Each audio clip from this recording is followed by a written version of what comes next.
Okay, so another chapter is out. Now, from what we left off last time, I'm hoping that we actually continue with Arthur and not go to, some fucking Cecilia bullshit or Sarah. So I hope we just continue on going on with Arthur, him getting back to Dicathan and the whole what is it called? I forget what they call it. The little tunnel, Vildorio or whatever. Hopefully he can get back there and he can find out that Kara, what Kara's been doing. Has she been locked up in the dungeon for these last 2 months? How has I'm forgetting some names. The chick that went with him and Ellie and what's her face, the Lance, Micah. What was the name of the chick that went with her? The former Alacrian retainer. I can't even think of her name right now. It's been a second and I can't think of her name. But anyway, let's see how she's been doing. Has she's been working well together with everybody and how's that been going? So I'm really hoping that we don't change and we don't go to another perspective or anything. So without further ado, chapter 431, respect and regards. Okay, respect and regards. I don't really know what that means, but respect and regards. Let's see. The droning of the power. Hold on. Let me say that. The droning of the mana-powered skyship. Wait, what the hell is this? The droning of the mana-powered skyship shooting through the air provided a calming ambient static as I sat down at the foot of the ship cabin's bed where Sylvie was lying. Let me reread this again because I'm like, wait, what the fuck is this? The droning of the mana-powered skyship. Oh yeah, the ship that Ren had made. That's right. The mana-powered skyship shoots. So we're continuing. That's good. Shooting through the air provided a calming ambient static as I sat down at the foot of the ship cabin's bed where Sylvie was lying down.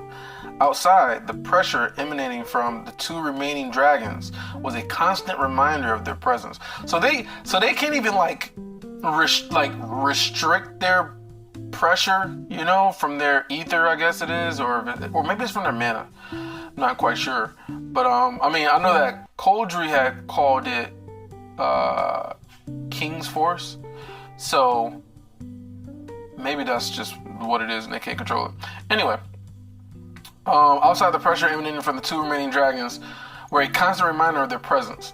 The third had left after a brief conversation with the others, and I could only assume she was reporting either to Winsome or directly to Kezis himself. You don't need to worry about me, Sylvie said, shifting as she tried and failed to get comfortable on the stone bed. I just need more time to recover from being brought back. These waves of fatigue and discomfort, I'm sure they'll pass. My body and mind need to recover and process, that's all.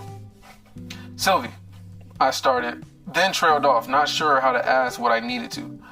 I keep seeing things, flashes of memory from our linked minds, of my life, Gray's life. Oh, that's right. So not only is she going to get flashes of his memories, he's going to get her memories too. So what does he want to ask her though? I wonder. Flashes of memory from our linked minds of my life, Gray's life. But what I see doesn't make sense because they're not my memories, even though they're things that happened to me. How? I thought I'd come to terms with the whole reincarnation thing years ago, but every time I learned some new piece of information about how I came to this world, it further complicated my understanding. I don't think I can explain with words, Sylvie said, propping herself up on her elbows, but I can let you in. I'm already struggling to hold on to those memories. Only a part of me was there. Pulled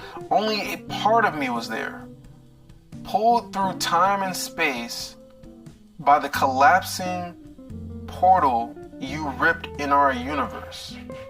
Wait. Maybe I'm not understanding this right.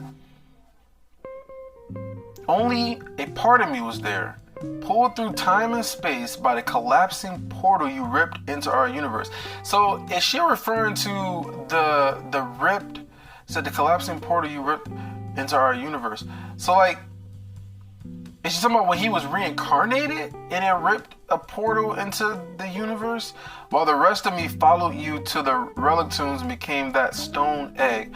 Okay, so half of her consciousness was in the egg, or maybe her physical body was in the egg, and maybe her consciousness was in a different realm. It's still really confusing with the whole she was there and interfered with Arthur's reincarnation and brought his body to Alex and Reynolds Lewin. Like, it's still really strange how that even happened, even though she was in an egg, but even though this happened in the past. So let's see. While the rest of you followed you to the relics and became that stone egg. I didn't want to cause her unnecessary strain, but the desire to understand what was happening overpowered my fear and even my empathy. If you think you're strong enough, my bond smiled, closed her eyes, and lay back. Yeah, another thing I wanted to kind of mention, just because of what I've been thinking about. So we know how Sylvie's bonded to Arthur. Like, they have an actual bond, like as if Sylvie is a beast, you know, like one of the beasts in the Beast Glades or whatever. She actually is bonded to him, and they can communicate, you know, telepathically, right? So can the other Asuras do the exact same thing with another human being? Can they be bonded to another human being as well? Or is this something that's specifically able to happen from the dragon race? Or maybe it has something that's unique to Sylvie? Because but it's still kind of weird though, because Sylvia gave Arthur her beast will. Or her will, not her beast will, but her will, which is like a beast will. Can any of the Asuras do the exact same thing? Can they get like before? Okay, but I'm gonna just give you an example. Before Aldir died, if they had like I'm forgetting so many names. What is his name? The Lance, blonde hair. He's not. Is it Wykes? Byron Wykes. So let's just say hypothetically, let's say Byron went with Arthur to the Void Realm, whatever, in the Relic Tombs. Could Aldir have given Byron his will before he like died off or something? Like, how does that happen? Like, I still don't understand how she was even able to do that shit in the first place. Like, creating a portal so he can get back to Elenwar, like, and I remember the name, Elenwar. To get back to Elenwar, like, that's one thing, and I can understand that, right? You know, the time, that's her ether ability or whatever, has to do with time and space or whatever, or spatial, you know. That's understandable. But to give him her will, don't understand that one. And then for Sylvie to be bonded to another human, like, has that ever happened before? Is this something that's unique, or can any Asura bond to a human the exact same way that a beast does? Shit, can human beings bond to other human beings and give them their will? You know, like, so like, what's the limit? What's the cutoff? Like, you know what I'm saying? So it's just something I've been thinking about. I don't know, but it's definitely something that's interesting to think about. So, okay, she smiled. She closed her eyes and laid back. Open your mind to me fully. I did as she requested. I was reliving those last moments all over again, watching as she sacrificed herself for me through her own eyes. And then the diffused energy of her being was pulled apart. The memories were cloudy and distorted, but I recognized my own previous life playing out in front of me, seeing it from Sylvie's perspective, who stayed by my side through it all, right up until it was difficult to understand. Nico thought the spell went wrong, that Agrona had miscalculated bringing me to the wrong place at the wrong time. But it was you. You interrupted his spell. You made me a Lewin. That is so crazy, man. That is so crazy. It's still kind of bonkers how fucking Agrona can even do this in the first place. Like, how is he able to do this? Bring people back from other time periods in other worlds to their world. And if he can do that, could he do it again with somebody else? Could he go back in time? Hear me out. I'm thinking about this off the fly, right? So can he go back in time, reincarnate another powerful Asura, or maybe it could be one of the Basilisk clan Asuras, like from thousands and thousands and thousands of years ago, right? And bring them back into the world today, even though they're dead and gone? Like, could he potentially do that? Like, what's the limit?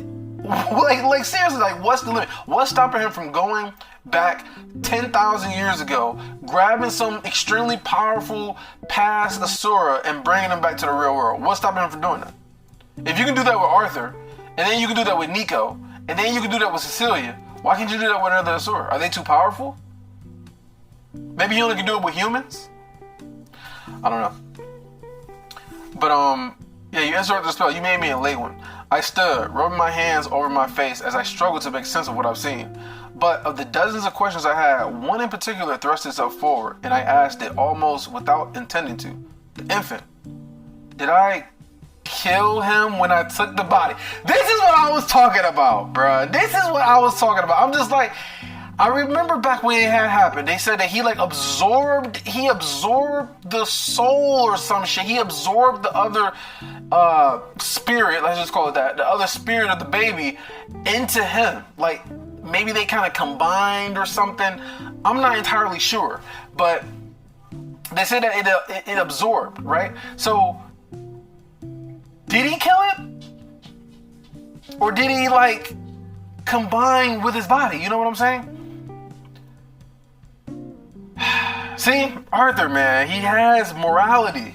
He has morality. And I always question that too. Like, if you got reincarnated, at the end of the day, unless the body was dead and the host of the body, because I believe that the whole, you pass on, you're not the body, you're just controlling the body, that type of thing. And so if your spirit were to leave your body and it's just your flesh, that's it, it's just flesh, right? And something else inhabits that flesh, and you just taking over that body, then that wouldn't be something that's immoral, I guess, in a sense, because you're not taking over someone else's soul or essence or spirit or, whatever you want to call it, right? But that baby obviously was alive in the womb, right? The baby was alive in the womb. And so, I don't know. Let me just see what it says. The infant, did I kill him when I took the body? Alice's son? Sylvie's arms were wrapped around her torso, and she was shivering slightly. The mental link between us closed off, and she curled in on herself, wrapping her arms around her knees. So she's shivering, she closed off the link, and now she's curled into herself, wrapping her arm around her, kind of in a fetal position almost. No, Arthur, there was no other soul there. Okay, that don't make any sense. So you're telling me okay, so let's just get this straight. So if the baby was born, no, let me go back. So if Arthur never inhabited that body, the baby would have been stillborn and would have just been born dead? No soul inhabiting the body? Is that what they're trying to say? Is that what she's trying to say? Is that the sense of it? The baby would be stillborn if Arthur never went into the body. Because she just says now, I think you were fated to have it. That don't make any sense. So if that's true, okay, if that's true, right? Let's just say that's true.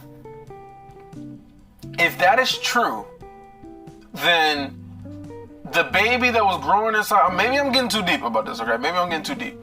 But if that's true, then the baby that was growing inside of Alice wouldn't have been, it would have been alive, the body would have been alive, but it wouldn't have had a soul, right? So that means that it wouldn't have been able to move, right? Because you know how when the baby's growing inside your belly, you can feel it kicking, and moving and stuff like that, it will still have a heartbeat. It will still have brain activity. Maybe it wouldn't have brain activity, but it will still have a heartbeat. It will still be growing, all those different things, but it wouldn't be a soul in there to actually control it, right? So that means that the baby wouldn't be moving, the baby wouldn't be kicking or any of that stuff. And so the baby would have been more, it would have been, like, because you can't, if it didn't have a soul, then it wouldn't have been able to move.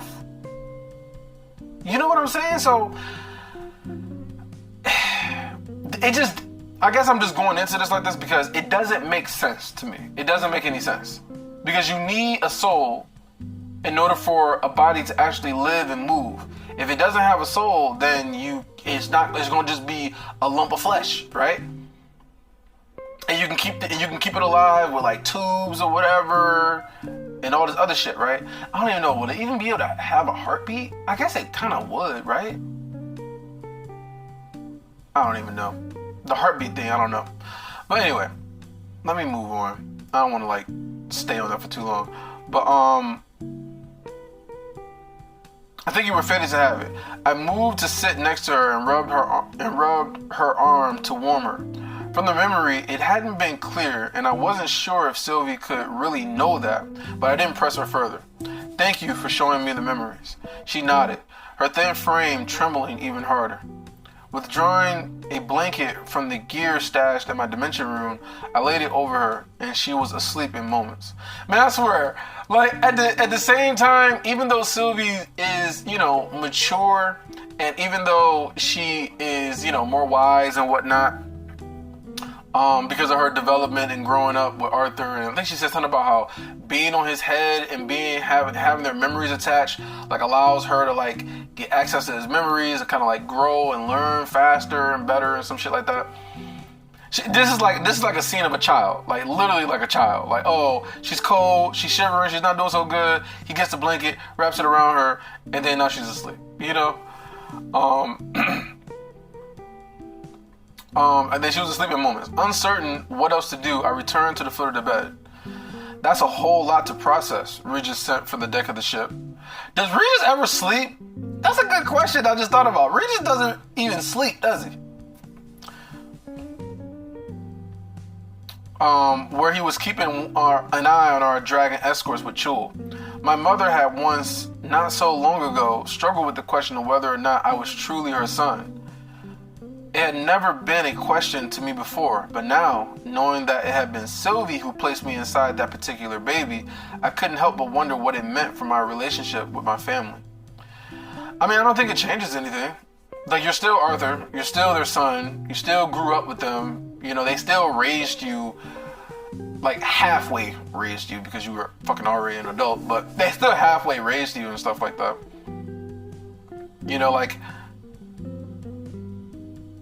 I don't think that Arthur could have been evil growing up with Alice and Reynolds. I don't think that could have happened. I think that they would have put a stop to it during like the development process. Anyway, what was that? I got stuck. I got lost. Okay, the question I had asked Sylvie was only one of many stuck in my brain like a pebble lodged in a horseshoe. More answers seemed necessary to understand why my life had become what it was. How could Sylvie have known that baby, what baby to bring my soul to? Good question. I forget what it said. I didn't reread that chapter, but I think she kind of like sensed it or some shit, right?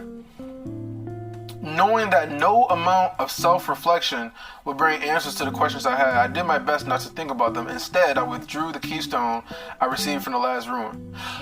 Right! I fucking forgot all about the keystone. Shit, he hasn't even done anything with it yet.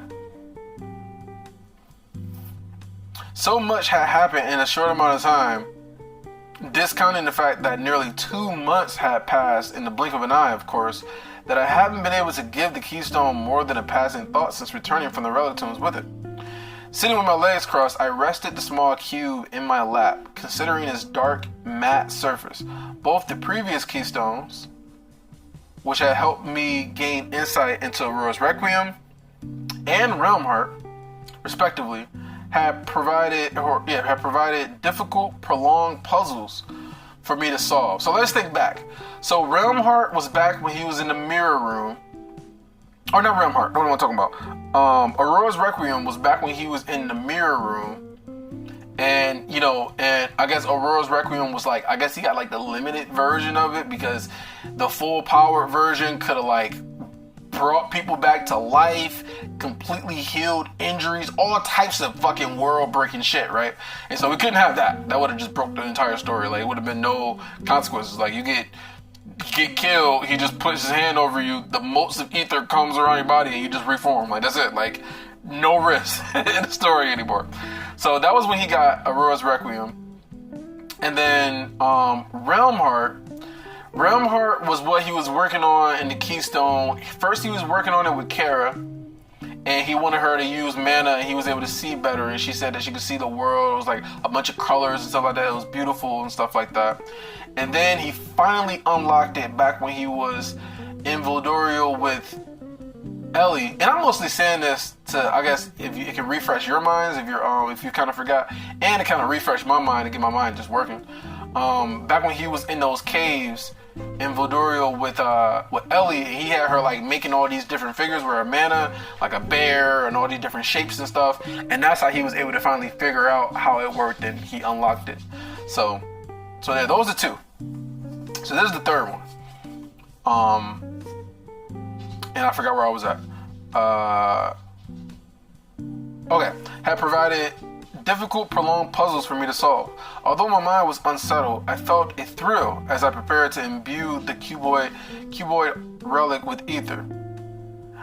Hopefully, this doesn't like causes any sort of like alert or concern with the dragons, as they're like nearby. So like, I mean, does he really want to do this? I mean, maybe I guess it don't really matter, right? My excitement soured only moments later as I mentally withdrew from the Keystone. I stared down at it, stricken. Then attempted to imbue it with ether a second time. My consciousness was pulled into it, the same as the other Keystones, then nothing. I simply came back to myself. So what I understand is happening is that he goes inside the Keystone, and then nothing happens. And so he goes inside the Keystone, nothing, and then he comes back out. Like, he kind of forcibly comes back out. My consciousness was pulled in, same time the other Keystones, then nothing. I simply came back to myself. I couldn't reach the Keystone's inner realm at all. Maybe he needs mana. Maybe he needs to use Realm Heart to maybe help with it. I don't know. Okay, and he used activating Realm Heart. I stared at the stone cube. Both mana and ether clung to it. Okay, so this is different though. Because the other cube, when he got Realm Heart, I think it was mana was mostly what was around it, right? But that fact alone didn't reveal anything about the Keystone's inner workings or suggest what I needed to do to operate it. Not willing to give up immediately, but incredibly frustrated that I met with failure so quickly, I continued attempting to interact with the Keystone, pushing more and then less ether into it, shaping the ether in specific ways and using ether to manipulate the mana as well. But nothing I tried allowed me to progress into the inner realm, where I will hopefully gain insight into a new god room. Feeling defeated, I finally put the relic away when Regis informed me that we crossed the mountains and were now flying over the desert. Joining the others on the deck, I watched the sand dunes and rocky crags speed by below us. Chul had his weapon out and was slowly moving through a series of choreographed combat techniques. His eyes were closed, but he must have felt me watching him, because he said, "I would have preferred to spar with you." You know, another thing that'd be really cool, like, he needs to spar with Chul, and he needs to get better at using Realm Heart. Because remember before, last time he used Realm Heart with the, I know this word, the Wraiths, I think that's what it is. When he using it against them, they were still powerful to where he can control their mana, but he couldn't.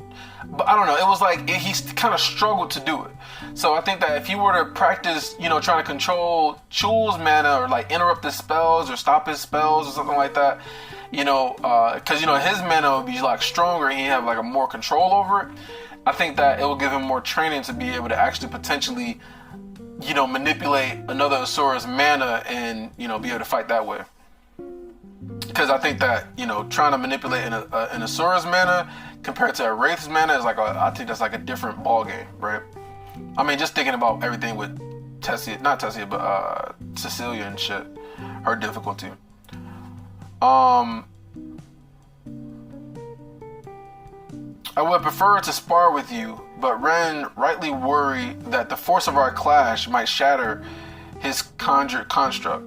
There would be real enemies to fight soon enough, I said absently. Chul scoffed. I do not plan to fight Agrona's forces. Wait, what? I do not plan to fight Agrona's forces. My brother in vengeance. Wait, I don't understand it. I will break them.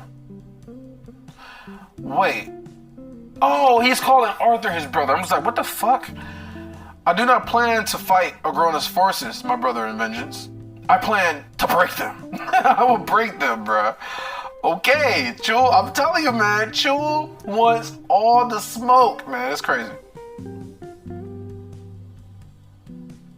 I shook my head. A tentative smile creeping across my face. Some of my tension eased, and I fell into idle conversation with Regis and Chul. All too soon, though, our destination approached, and what waited for us clawed its way back into my thoughts.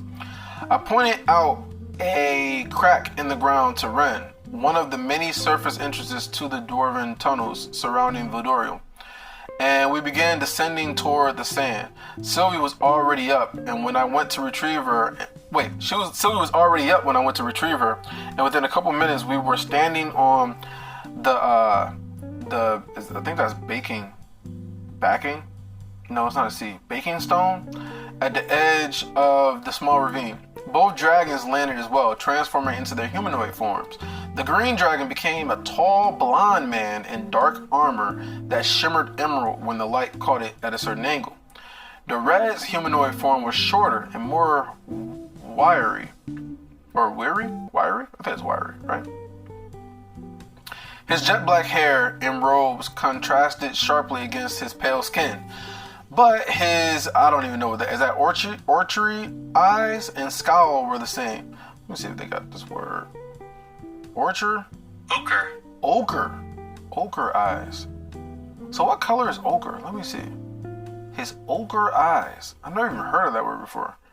An earthy pigment containing ferrous oxide? Typically so it's like a yellow, varying from light yellow to brown or red. Okay, I guess it varies a lot. Anyways, so that's ochre for you, okay? Ochre eyes, like a yellow, green, red, who fucking knows? Come, Guardian Vajarkor. I'm just going with that. We'll be waiting for you, the blonde Asura said stiffly. He took the lead down. See, I don't understand why they're acting like they're in charge. Like, that's the thing I don't get. Like, I think Arthur needs to put them in their place. Like, oh, he'll be waiting for you. Like, I mean, I don't need you waiting for me, bruh. Like, I do what the fuck I want to do. You know what I'm saying? Like, but then again, he does sort of need them, and I guess, I don't know.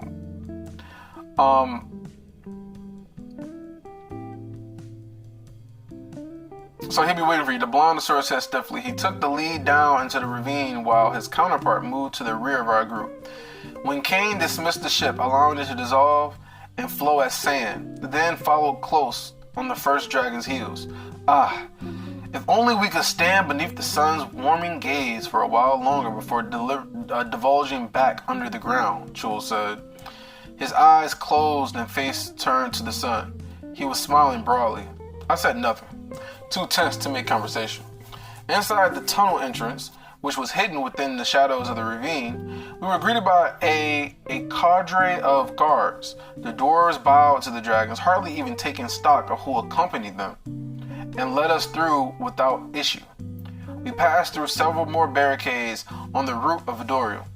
After the third such obstruction, where the dragon offered a quick call in response to the guards before they allowed us through, I brought it That's so crazy. Like, they literally took control. Like, they took control of everything. Like, it's like they control it now. This is dangerous, man. This is dangerous. I brought it up to our guy. See, I'm sorry. Okay, so listen. This is why I said what I said in the last video about how Arthur just needs to take control. He needs to be the leader and be the person in charge and just lead the group. And then after they win the war, you know, he can step down, choose somebody else who's going to lead or whatever. But this only can happen when you don't have a powerful, respected leader. Now, Arthur is powerful, yes. Arthur is respected, yes. But he hasn't like submitted his like rulership. It's like okay, I'll put it this way. It's like being the prince of a king, right? You're the prince of the king and you're like next up in line. Everybody knows you're next up in line, but you don't want to take on those duties yet. You still want to just kind of like do whatever you want to do, whatever, lounge around, chill, whatever. But when you're on the battlefield, you're extremely powerful, you're the most valuable person, blah, blah. And so it's like, why don't you just take the throne and just be the leader already? And, you know, you're already respected. You already have the aptitude for it. Like, just take over, you know? And so it's kind of like that. That's what it makes me think of. It's just like, he has everything he needs to be in control and be in charge and be like the king, the ruler or whatever, right? He doesn't even have to consider himself the king or the ruler. Just, he's the person in charge. He's the person they come to before making a decision. Before anything happens, it's always Arthur, right? So I guess what I'm getting at is that if he had that position, they wouldn't be able to just take over and kind of like be in charge the way that they are, because everybody will already know who's in charge. That is Arthur. Arthur the one is in charge. He's the one that's the leader. He's the ones where no major decision gets done without his permission, right? If he was that person, then they wouldn't be able to do that. So that way he comes back with Sylvie and he comes back with these dragons or whatever, it's like bowing in respect to Arthur. It's not bowing in respect to the dragons. It's Arthur's the person where you're just like, oh shit, your majesty, your highness, you're finally back after 2 months or whatever. And they wouldn't have all this like control over, the dragons wouldn't have all this control over Dichathan. It would be, oh, they're waiting for, you know, their leader to come back and he finally showed up. So that's what I mean, right? You know, it's just like, they're just kind of like, oh my god, oh, you know, dragons, you're back, you know, take a bow, all this other shit. It's just like, man. So that's what I mean. So tell me if you think so. I don't know. Where am I at? So yeah, so accompany them and let us through without issue. We passed through several more barricades en route to Valdoria after the third such obstruction, where the dragon offered a quick call in response to the guards before they allowed us through. I brought it up to our guy. The Guardian has done much to increase the security of this city, he explained as we continued to march quickly. Several of the old tunnels were collapsed and many additional guard posts erected, along with the password system to ensure Alacrian sympathizers and spies aren't able to move freely within Darth. Smart. I didn't miss the tone of accusation, as if the fact that these things hadn't been done before explained why the dragons were needed so badly. See, this is what I'm talking about. They are literally taking control to the fact that the people are even looking at them as like they're the saviors, they're the ones that we need them and they're in charge. And it's just like, you know, if Arthur was the king, man, he'd come back and it's just like, oh, your majesty, you finally arrived. Anyway, the final gate into Valdoria was already open when we arrived, and a small crowd was waiting for us on the other side. I saw Ellie. Okay, we got him back. I saw Ellie and Mom before anyone else. Rushing past the troop of soldiers, counselors, and lords, I let my mother pull me into a tender hug. I'm sorry, I said quietly. I'll explain everything, but I didn't intend to be gone so long without sending a message. For me, it's only been a few days. My mother gave me a smile that I thought was somewhat stiff. It's okay, Arthur. You don't have to, jerk. Ellie snapped, punching me hard in the arm. I can't believe you. Sylvie? So here it is. Ellie's anger melted away as she made the realization. She slipped around me and jumped on my bun, wrapping her arms around Sylvie and squeezing fiercely, tears already spilling down her cheeks. You're alive. She squealed, her throat constricted by the sobs racking her. Sylvie patted Ellie's back. I am, though perhaps not for long if you continue to crush the breath from my body. Sylvie beamed at me over Ellie's shoulder, leaning her head against my sister. A strong sensation of being home washed over me, doubled in potency as I experienced my own emotions and Sylvie's simultaneously. The moment was then immediately interrupted when, I don't even remember these names. Deglun, I'm just calling him Deglun. Deglun Silvershell, I remember this name. Is that the one that got that rune? I don't know. The lord of one of the most powerful dwarven clans. No, he didn't get the rune. Maybe his son did. Interposed himself between me and my family. Excuse me, General Arthur, but I, along with these other fine lords, have been sent to greet you on behalf of Guardian Vajakar. Somewhat belated, he bowed to the two dragons escorting us, looking nervous, then continued. He awaits you, and I missed whatever else Deglun was saying as my attention settled on Viray, who had also been waiting. Oh, by the way, so this time he's been gone, they should have been doing some more training, getting used to, them having their white cores, not being limited and stuff, so hopefully they got some experience in.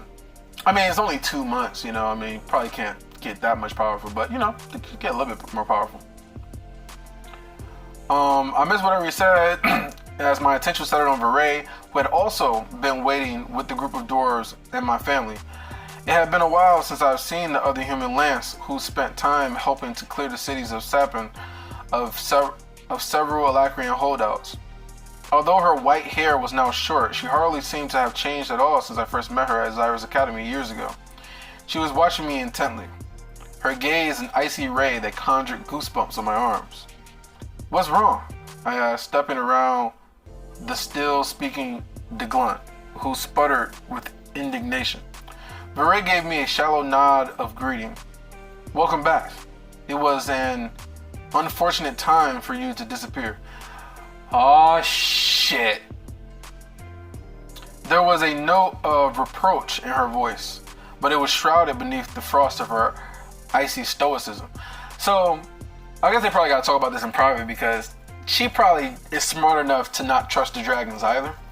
So, they'll probably speak about this in private, right? Tell me about it. I glanced meaningfully back at the Dwarven lords, all of whom were giving me disapproving glares. The Dwarven lords were giving him disapproving glares. I noticed that Carnelian Earthborn, Micah's father, wasn't among them. Okay. There is a situation I thought you would want to be apprised of immediately, she continued. Am I saying that word right? Let me just make sure I'm saying that right. Apprise. I'm right. Okay. I doubted myself for a second. Deglun cleared his throat. Perhaps we should allow Guardian Lord Silvershell, Viray cut in. Neither the dragons nor your council of lords have the authority to command the lances.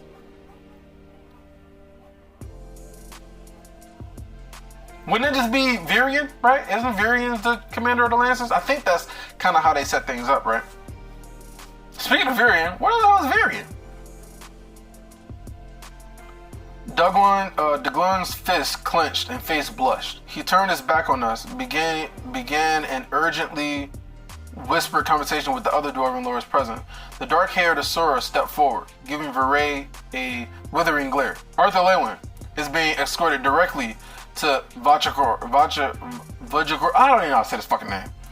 You have no business interrupting us, Lance. See, this is what they need to understand. They don't have no respect. They think they can just come in here and be like, I'm taking you here, Arthur Lewin. Like, no the fuck you not. You're not taking me nowhere. You don't command me. Like, man. And then you might hear Kessis be like, well, if you don't want to listen, then I can take my dragons back and, we can end our deal or some shit. I don't fucking know. But he wouldn't do that. He's too fucking greedy. Anyway. You have no business interrupting us, Lance. He grabbed me by the upper arm and attempted to drag What? He attempted to drag. Let me guess. Arthur ain't gonna move. The motherfucker not gonna budge. You gonna be like, oh, you trying to take, like, you can't drag me nowhere, bro. Like, who the fuck who do you think you are, man? That is crazy. Yo, these dragons, man. These dragons. Arthur Lewin is being escorted directly to Vajakor. I'm gonna say that, Vajakor. You have no business interrupting us, Lance. He grabbed me by the upper arm and attempted to drag me along after him. I planted my feet, causing the dragon to be pulled back mid-step. He tugged once more, but I stood unmoving. Ether and anger simmering under my skin, controlled but ever present. This is literally what I just said. Like, bro, you think you about to drag me to what? Man, no way. My head turned as I regarded the dragon with a gaze that made him freeze. Did we not make it clear earlier? The dark-haired Asura's eyes narrowed. What do you... We are not escorting prisoners, the blonde Asura interjected, prying his commander's hands off my shoulder. But it is important that you... It appears that there are more pressing issues that require my attention, I said firmly, giving them a cold, courtly smile. Or it might be courtly smile. Inform him of my arrival if you wish. The two dragons exchanged an uncertain look, then Ren stepped in. I'll accompany you in Arthur's stead. Out of the side of his mouth, he added, and try to keep this all from blowing up in our faces.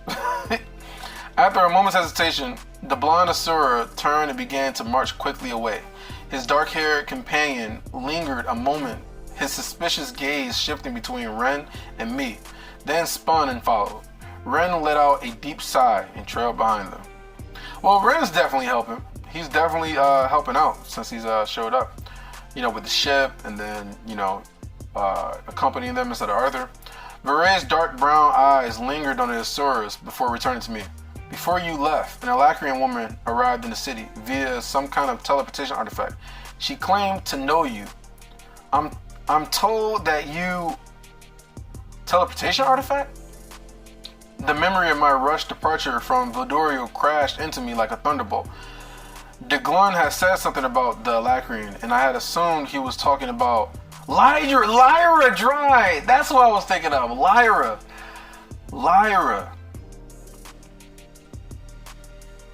This Alacrian. What color is her hair? Blue.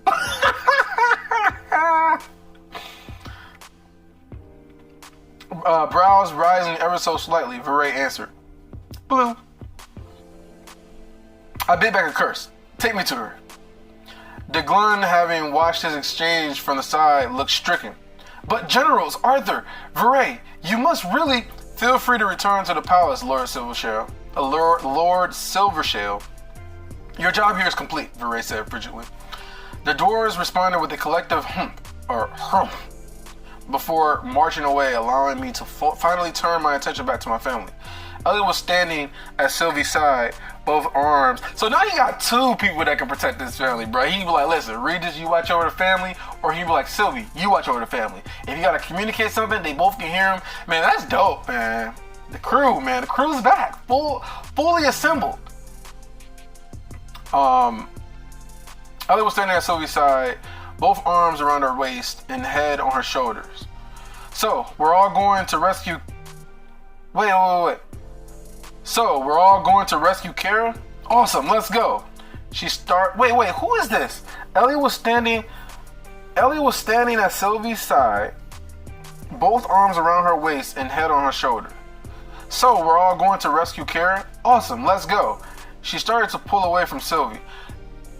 This is Ellie. So did Ellie have some sort of relationship with Kara? Like, what the fuck? Confusion at how Ellie knew who Kara was quickly turned to worry at the thought of my family present if there was a confrontation with an irritated dragon. My mouth opened to hurriedly form an excuse when my bond cut in. Eleanor, it sounds like things might get busy. I'd like to spend some time with you and Alice before we have to rush off again. Can you show me where you live? Ellie glanced between Sylvie and the upper levels of the city looking torn. I have no interest in helping you serve Alacrians, only to face them in combat. I have no interest in helping you serve Alacrians, only to face them in combat. Chul glared at me as if I offended him simply by knowing an Alacrian. I will explore this dwarven city for a time. No, you need to stay with, and he's gone. Bruh. So Chul, okay, so I was wondering like how obedient Chul was going to be. Chul is doing his own thing. He's like, listen, call me when you're ready to fight. That's what I'm here for. I'm here to fight. And so then I'm gonna just do whatever I want to do. His ass just left, bruh. He's not even listening. He's like, and he's gone. Regis said, watching Chul march quickly away, heading down toward the lower levels and drawing stares from everyone he passed. I'm sure he'll be fine, Sylvie said, unable to keep her voice from rising into a question at the end of her statement. Careless as always, Regis immediately forgot about Chul as he nudged my mom. So, I just spent 2 months floating in empty nothing space, and I'm famished. Would you be so kind as to fix me a home-cooked meal, Mama Laywood?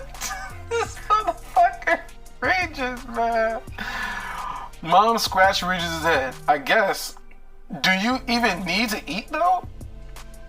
Regis bent low to scoop my mom onto his back. She squealed in surprise and struggled for a place to hold on, not trusting to plunge her hands into his fiery mane. There aren't many things I need, but there are a whole lot that I want. Regis trotted down the curved hallway, taking my mother with him.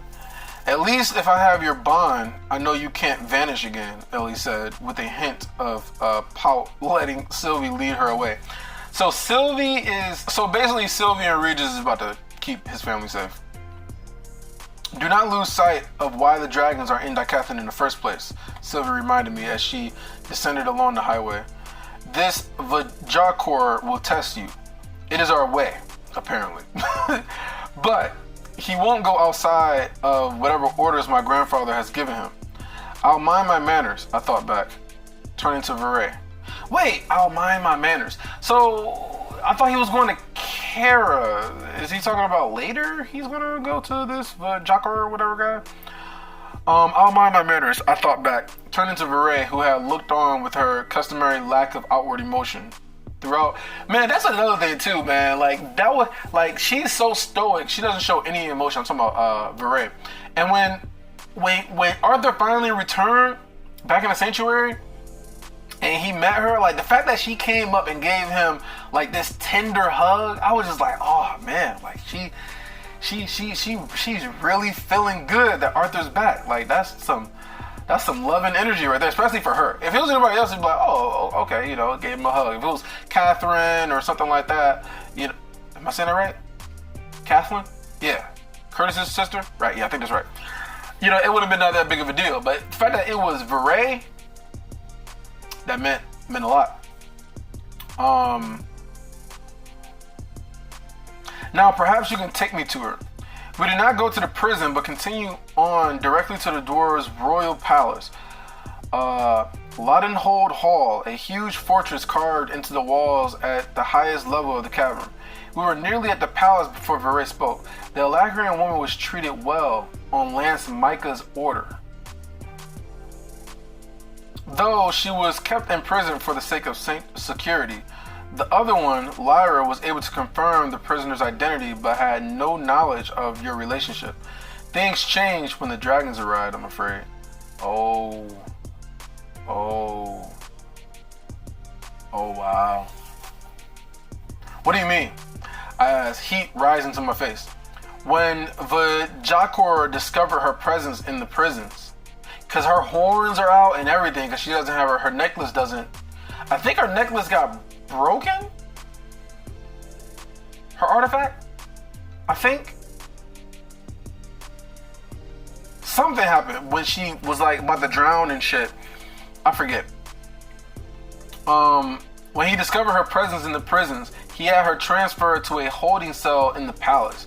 He thought to extract information from her on Agrona's plans. Micah and Byron and I attempted to dissuade him, encouraging him to wait until you return to verify her identity, but... Obstinate fool, I sighed. She's an ally. of yours, perhaps, but not the dragons. The dragons aren't your ally either. But not the dragons. Viray stopped before leading us onto the Loden Hold. You should know, Arthur, the dragons seem to be working to undermine you. Your presence may not be well received. The only dragon I need to worry about is Kez's Indrath, I assured her. He'll keep the rest of his soldiers on a leash as long as our deal stands. For now, if the dragon's presence keeps a Grona from attacking again, let them drag me through the mud. That's not smart, though. You can't be that simple, because even if they drag you through the mud, if the people rebel against you and they no longer respect you, that will cause problems even if y'all do win the war. You know, things might just go to shit anyway.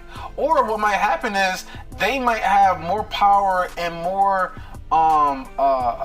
pull on the regular people to where, like, they would listen to the dragons over listening to you or Virion or whoever the hell is in charge. That's why they need to have a power dynamic. Like, you need to have someone in charge, in control, so that this is the person that everybody looks to follow, right? Otherwise, they are going to pick their own leaders. And if they pick the dragons are the ones they're going to follow, then you're kind of fucked. You know, like, this is just not smart, man. Virion should know this. Viray should know this too. Arthur, man, I don't understand. Like, he can't just be so nonchalant about, oh, it's not that big of a deal because it's only Kez to worry about. You gotta worry about your people too. You know? The people matter. Anyway, the only dragon I need to worry about is Kez's Indrath, I assure you. He'll keep the rest of his soldiers on the leash as long as our deal stands. For now, if the dragon's presence keep a Grona from attacking again, let them drag me through the mud. Viray regarded me intently for a second, then nodded and continued. We moved quickly once inside the palace grounds. I could feel the burdensome aura of Vajakra's mana signature, which made the air inside the fortress heavy. Unlike my many previous visits to the Loden Hold, the entrance hall was empty. Those who had previously been given shelter within its carved walls likely relocated when it was taken over by the dragons. Viray led me through several tunnels, each one narrower, shorter, and dimmer than the last, until we reached a heavy iron door blocking the way. Viray knocked. A plate slid to the side at the eye level of a dwarf, which was somewhere around Viray's sternum. Ah, General Viray. We weren't expecting anyone to... Oh, and General Arthur. Returned from the dead yet again, I see. Does the Guardian know you're here? So they're referring to him as the Guardian. See, think about this for a second.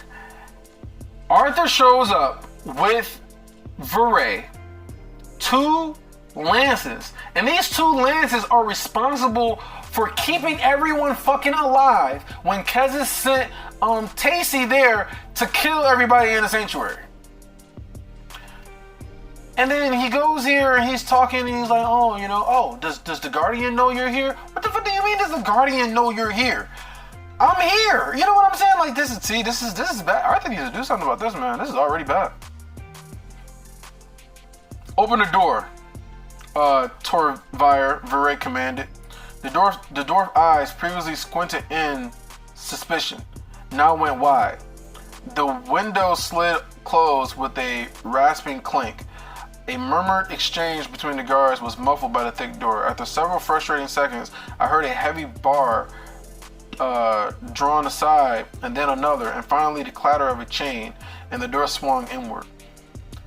Torvire stood in the open door. He was stocky, even for a dwarf, and his weathered skin bore the scars of many battles. His bright red hair had faded to an ashen red-gray with age, but his eyes were still sharp as flint, though the corners were creased with obvious discomfort. General, as you well know, we have strict orders to... General!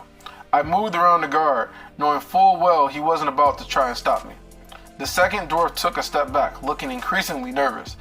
Yeah, see, he needs to get them in shape, bruh. The fact that they're acting like this Vakajor, whatever the fuck his name is like they're their leader, the person in charge. Like, that's crazy to me. That's crazy. Like, it's been 2 months. 2 months and y'all already worshiping this guy?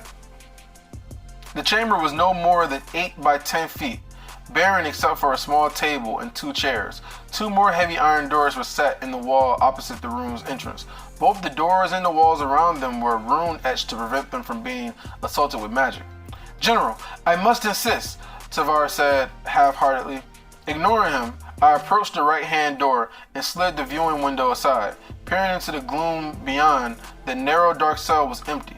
As I moved to the left, I prepared myself for the worst. When the window slid aside, a beam of dim light landed on the prone form of a woman in rags. The beam of a dim light landed on the prone form of a woman in rags. Her eyes opened and turned toward the light, gleaming scarlet.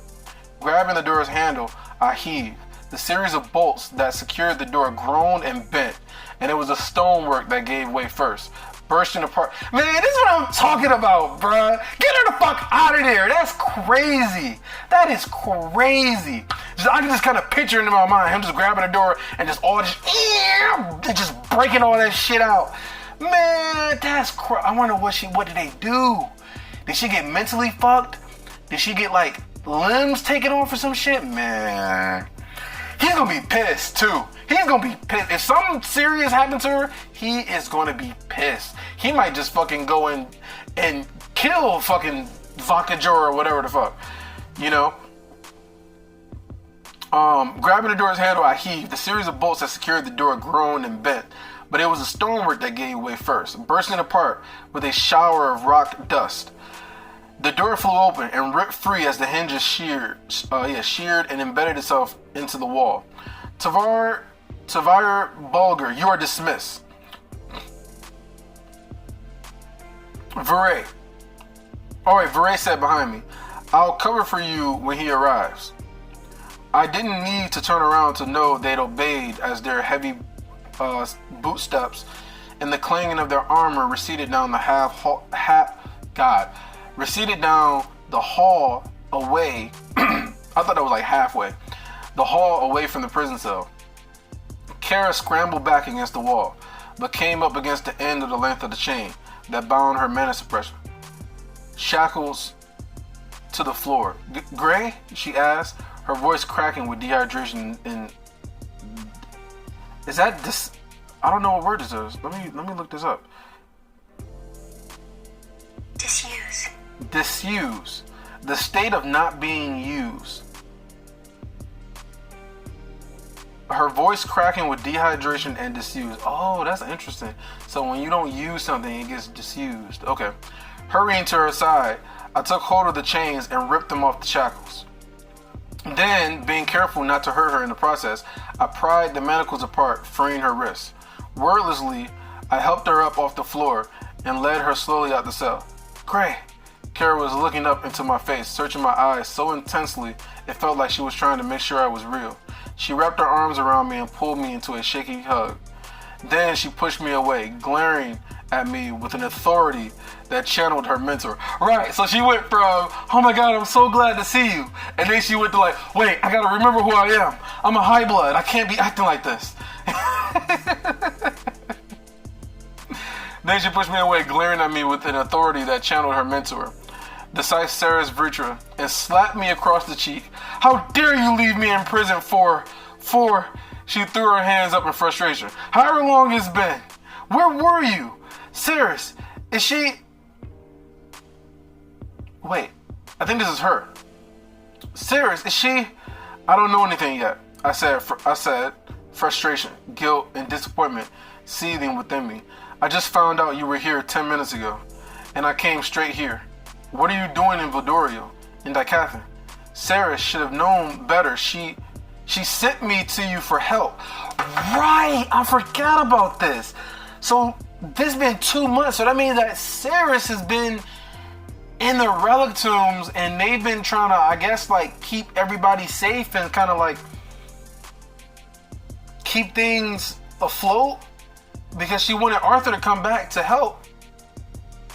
Wait, let me get this. Okay. So what the hell has Saris been doing all this time? And she had to like manage somehow, right? It's Saris. But like, Maybe she's desperate right now. What are you doing in Vildorio and Dicatha? Sarah should have known better. She sent me to you for help, Kara said, her gaze skating off my face as she struggled to focus. Things were not going as well as they could have been. She wanted. Kara's face fell. Richard's horns. What will have happened to her? It's been so long. I held her straight, leaning down slightly. See, this is crazy, cause listen, not only does Arthur have to worry about the fucking dragons, tons and tons of dragons are now in Dicathan, right? Not only does he have to worry about them and this guy that's in charge, Vekajor, whatever the fuck his name is, but also he has to worry about Ceres and what's going on with her. So he probably won't make Ceres a priority, but he has to understand that Ceres is actually valuable and that he can't just let her get killed, right? So he would have to somehow go down there to help. But then it's like, can he really leave them there alone with the dragons even longer than what they've already been down there for? Man, we need to strategize. We need to strategize at this point, because there needs to be a meeting, like a private meeting, and they need to figure out what the fuck they're gonna do. We need to get Virion, need to get all the lances, and who else needs to be there? Shit, that's really it. I mean, maybe they want to add the Dwarven lords or whatever, but I don't know if they can be trusted. But yeah, they need to figure this shit out. Virtuous, how long has it been? Or how long, with what would have happened to her? It's been so long. I held her straight, leaning down slightly so I could look into her eyes. I'm sorry, Kara, I said again, anger beginning to bloom from the alchemy of my other emotions. These dragons. A furious pressure built up so suddenly that my words caught in my throat. A furious pressure built up so suddenly that my words caught in my throat. Is this pressure coming from him, or is this the dragon that's coming? Kara, already weak from her long imprisonment, sagged back into my arms, and Veray had to steady herself on the wall, her legs trembling. Ether flooded my muscles. Oh, this is Arthur, right? Ether flooded my muscles, reinforcing and steadying me so that... Oh, this is the dragon. Okay, this is the dragon. Holy shit. Ether flooded my muscles, reinforcing and steadying me. Man, this is gonna be crazy, bro. They might have a clash, yo. This might be crazy. This might be like a pressure standoff or some shit. Like, he gets his pressure out, and then Arthur releases his pressure, and it's just like a fucking everybody about to faint in the room and shit.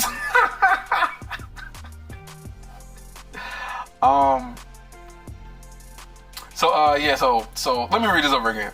A furious pressure built up so suddenly that my words caught in my throat. Kara, already weak from her long imprisonment, sagged back into my arms, and Veray had to steady herself on the wall, her legs trembling. Ether flowed my muscles, reinforcing and steadying me so that when the dragon arrived at the end of the hall, I was standing as still as a statue, unbent. Appearing in his humanoid form, Vajakor was my height, but had a lithe build. I think that's how you say that. Beled? I think that's Beled, right? Shit. Belai. Okay, belied his Asoran strength. Flowing black hair tumbled across his shoulders and eyes the color of... This motherfucker seems like he might be more powerful than Winsome. I'm just saying. I'm gonna take a guess and say he'll fuck Winsome up. So flowing black hair tumbled around his shoulders and eyes the color of lilacs met mine across the length of the hallway. He stopped short, his expression shifting from fury to surprise. He smothered this away almost instantly, but not fast enough that I hadn't seen it. Straightening his loose-fitting robes, which were cut from rose quartz silk and embroidered in a soft purple thread that matched his eyes, Vajakor lifted his chin and stepped forward at a more controlled pace. Arthur Lewin, for weeks you've been absent from the face of the very continent you begged us to protect. Begged? Alright. Like, come on now.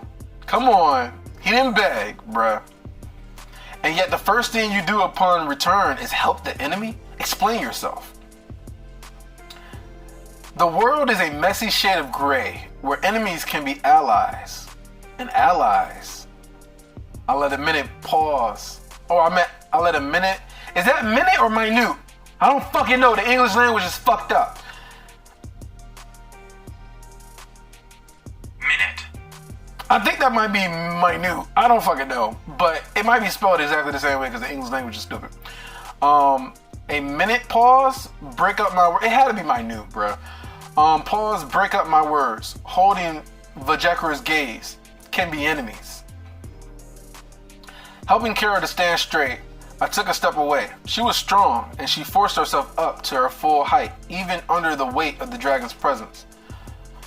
Stepping past Viray, I approached Vekor. I approached Vajakura. The fucking J might be silent. Who fucking knows? Arranging my features into a business smile and extending my hand. Before we get into what I can only assume will be a heated argument, how about we show some level of courtesy, since it seems like we'll be seeing each other quite frequently. Vajakura made no move to take my hand. There will be no argument, especially not with a lesser pretending to understand ether. Bruh, he's offended. He's offended by even him trying, bruh. The disrespect, yo. But listen, that is what these Asuras are. They think so little of humans that it's just like, they don't give a fuck. Like, that's like a lesser like you? Like, if he really was pretending to understand ether, why would Kezis have made this deal with him in the first place, huh? Why didn't Kezis just kill him when he met him? How could a lesser kill another Asura named Tacy? Pretending to understand ether, huh? Man, oh man. So he made no move to take my hand. There would be no argument, especially now with a lesser pretending to understand ether. Yet Kezis seemed to be very interested in what I pretend to know. Exactly. And he's calling him Kezis, bruh, not Lord Indrath. Kezis. But I will say this, even Sylvie calls him Lord Indrath. She either says Lord Indrath or her grandfather. She doesn't call him Kezis. When you speak of him, you would do so appropriately. It is Lord Indrath. Then as a courtesy to your Lord Indrath, I will let your unacceptable treatment of my friend pass this once, on the assumption that it was out of ignorance. I stepped slightly closer, just too close to be polite. Because if I were to believe that Lord Indrath's guardians were taking my friends and allies as hostages and torturing them for information, then we'd have a problem, bruh. I'm telling you, man, Arthur needs to get this shit in check. Like, he's been gone. He needs to let them know what the fuck the deal is. Like, this can't be just going on. Y'all can't be obeying these dragons as if they're your lords. And y'all can't just be fucking so disrespectful to Arthur, bro. Like, it is just crazy. Because if I were to believe that Lord Indrath's guardians were taking my friends and allies as hostages and torturing them for information, then we'd have a problem. Vajakura drew in a long breath. See, I don't think he's gonna be intimidated, bro. These dragons are they're too proud. They're too proud, and they just think too little of humans. Vajakura drew in a long breath, seeming to swell as he did so, blocking the hallway completely. Winsome has told me much about you, Arthur Lewin, but try as he might, he could not fully express the depths of your arrogance. Apparently, you are not my equal in this. Wait, what is he saying? So, but try as he might, he could not fully express the depths of your arrogance. Apparently, you are not my equal in this, not in political stature, and certainly not in raw strength. I'm not done with that one yet, and you lack the power to take her from me. No way! Yo. Bruh, it's gotta be a fight. It's gotta be a fight. There's no way. There's no way. Bruh. It's got to be a showdown, yo. I smiled, showing my teeth. Neither of us knows if that's true, but only one of us is willing to find out. We both know what would happen to you, even if you fought and defeated me. You're here because Kezis wants knowledge that I have. Does your baseless confidence extend to standing up against your own overlord? His facade of confidence cracked, just slightly, as a shadow of doubt passed over his face. Such disrespect for the dragons here to save you from an enemy that has already defeated you. Respect? Kara asked, the word grinding out from beneath her teeth. Slowly, she pushed herself up so she could stand straight as she addressed Vajakar. Is that what you've shown me here, monster? Monster? You carry the filth of a Grunter-Vitra's blood in your veins, and call me monster? He chuckled. You can't even see yourself for the preservation, for the perversion you are, Lessarian. I think that's how you say that, Lessarian? I cocked my head and narrowed my eyes at the dragon. While I've enjoyed our little debate, I do have better things to do, so allow me to speak in the way you may best understand. If you wish to be my ally, you will step aside. Stand in my way, and I will consider you an enemy. Vajakar's lavender eyes grew bright with anger, but he moved aside, seeming to shrink as he did so. The world is made up of shades of gray, indeed, he sneered. Pulling one of Kara's arms around my shoulder. To support her, I led her down the tunnel. You dragons catch on quickly. Viray moved like a shadow behind us, bruh. Even Viray is liking the smoke, bruh. She's like, you dragons catch on quickly. Lord Indref will be most curious as to the reason for your unnecessary hostility. Unnecessary, bro? You just said that was his ally. That's all you need to say. And then it's just like we continue on going forth. I'll inform him of your return and attitude immediately, the dragon said to my back.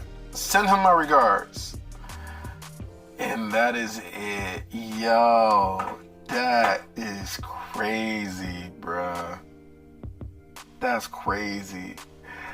Man, oh man, this chapter, man, whoo. This chapter is some flames, man, some flames. Oh, God. I guess what we just need to do, I guess what needs to happen going forward is that Arthur needs to get this shit in check. It has been kind of crazy, to be completely honest with you, the fact that, like, they, like, seem to respect these dragons so much to where they, like, you know, they're listening to them and respecting them as, like, their overlords and shit. I'm talking about, like, the dwarves and other people and stuff like that. So it's like Arthur has a lot of work to do here, but then again, with this situation with Kara, we need to see, like, how grave her injuries are and what all happened to her. But then he might not even have the time to even address all this stuff, because he might need to leave and figure out what's going on with Cerys and, you know, how she needs his help, you know. So I just feel like Arthur needs to get stronger. He needs to get stronger, man. Like, I still don't even know if he could even beat that dragon, because I think that dragon's stronger than Winsome.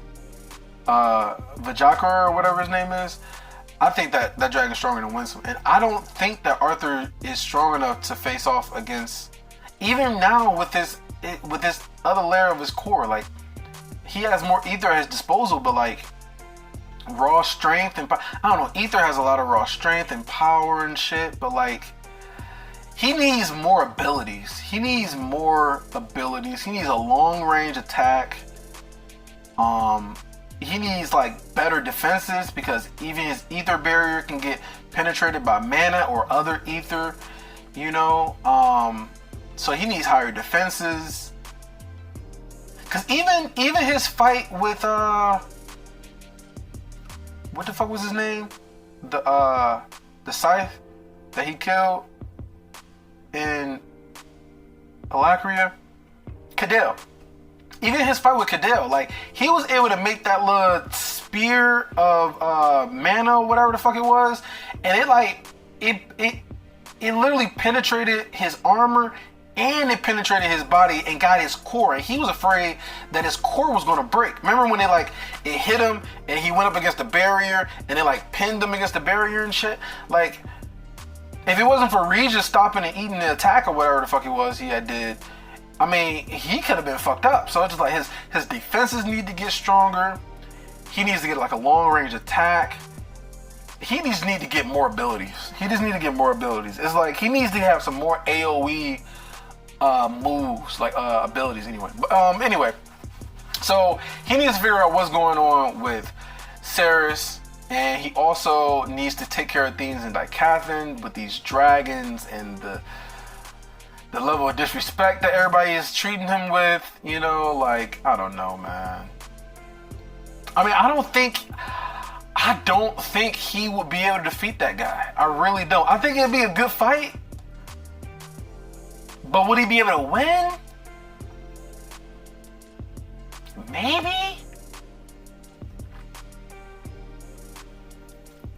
He probably had more stamina with his new lair.